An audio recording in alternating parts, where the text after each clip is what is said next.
रवा के धैले बारतवनी चौकवे पटोवता। सारावा के धैले बारतवनी चौकवे पटोवता। थाली चढ़ावे के त लोटा चढ़ावता। थाली चढ़ावे के त लोटा चढ़ावता।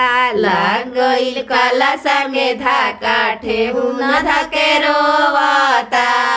लाग गइल कलशा में धाका ठेहुन धके रोवता।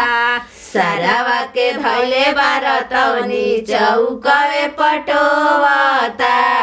सारावा के धैले बारतवनी चौकवे पटोवता।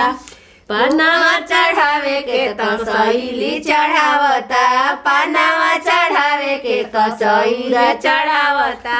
लाग गइल कलशा के धाका ठेहुन कलशवे में धाका ठेहुन धके रोवे लगता। लाग गइल कलशवे में धाका कपार धके रोवता।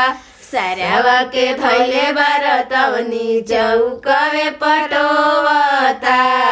सारावा के धैले बारतवनी चौकवे पटोवता।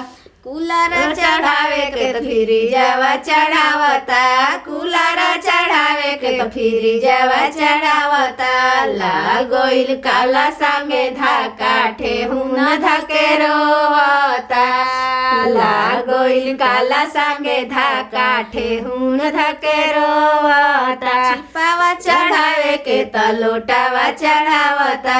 छिपावा चढ़ावे के त लोटावा चढ़ावता। लाग गइल कलशा में धाका ठेहुन धके रोवता।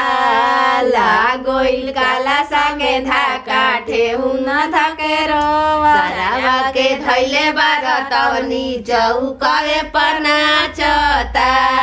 सारावा के धैले बारतवनी चौकवे पर नाचता। तिबिया चढ़ावे के त सीढ़िया